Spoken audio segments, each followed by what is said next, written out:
नमस्कार, आप देख रहे हैं लाइव हिंदुस्तान। अमेठी और रायबरेली ये दो सीटें जब से कांग्रेस पार्टी ने शुक्रवार की सुबह सुबह इन दो सीटों के लिए अपने उम्मीदवारों के नामों का ऐलान किया, तब से राजनीतिक गलियारों में, सोशल मीडिया पर, गली चौराहों पर जो चर्चा छिड़ी है वो थमने का नाम नहीं ले रही। हर कोई कांग्रेस पार्टी के इस कदम की अलग अलग तरीके से व्याख्या कर रहा है। कोई इसके पीछे रणनीति देख रहा है, तो जो विरोधी दल हैं वो कह रहे हैं कि गांधी परिवार ने डर की वजह से अमेठी सीट छोड़ दी और रायबरेली चले गए राहुल गांधी। लेकिन इन सबके बीच जो सबसे अजीबोगरीब स्थिति है वो बन गई है बीजेपी की प्रत्याशी और केंद्रीय मंत्री स्मृति ईरानी के लिए, जो अमेठी से चुनाव लड़ रही हैं। ऐसा हम क्यों कह रहे हैं, चलिए आपको जरा समझाते हैं।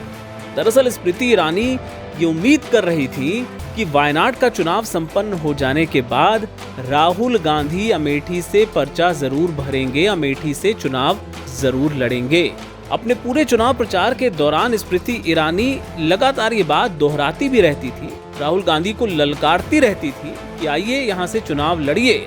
लेकिन कांग्रेस ने जब अपने उम्मीदवारों का ऐलान किया तो हर कोई चौंक गया, और खास तौर पे अमेठी से जिस तरह गांधी परिवार के खास किशोरी लाल शर्मा को उम्मीदवार बनाया गया वो वाकई हैरान कर देने वाला था।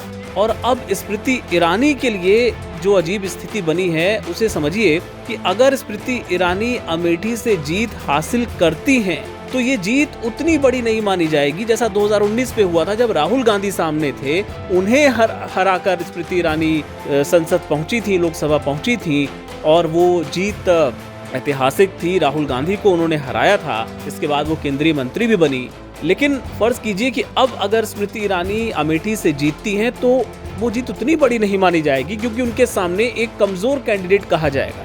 भले ही गांधी परिवार के वो खास हैं के.एल. शर्मा, लेकिन फिर भी राहुल गांधी से उनकी तुलना नहीं हो सकती है। और एक दूसरी स्थिति ये कि अगर स्मृति ईरानी चुनाव हार जाती हैं, फर्ज कीजिए अगर हार जाएं अमेठी से, तो भी अजीबोगरीब स्थिति उनके लिए हो जाएगी। लोग ये कहेंगे कि देखिए गांधी परिवार का कोई सामने नहीं था, उनके परिवार के खास आदमी को, एक करीबी को उतार दिया गया और स्मृति ईरानी उनके सामने हार गई। तो दोनों स्थिति में स्मृति ईरानी के सामने संकट जो है वो थोड़ा अजीब सा है।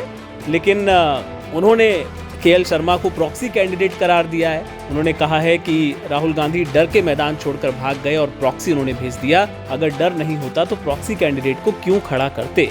बहरहाल लड़ाई फिर भी दिलचस्प है, क्योंकि प्रियंका गांधी ने ऐलान किया है कि वो खुद यहाँ आएंगी, चुनाव प्रचार का जिम्मा संभालेंगी, के.एल. शर्मा को कांग्रेस पार्टी जिताने का काम करेगी। तो इससे जुड़े ऐसे ही दिलचस्प विश्लेषण और अपडेट्स के लिए आप लाइव हिंदुस्तान के साथ बने रहिए। अमेठी की गली गली जानते हैं, गांव गांव जानते हैं, हर कार्यकर्ता को जानते हैं, पहचानते हैं, और यहाँ की जो समस्याएं हैं, यहाँ की जो मुश्किलें हैं, उनको अच्छी तरह से जानते हैं। इन्होंने लगातार 40 सालों के लिए आपकी सेवा की है। मैंने खुद आंखों से देखा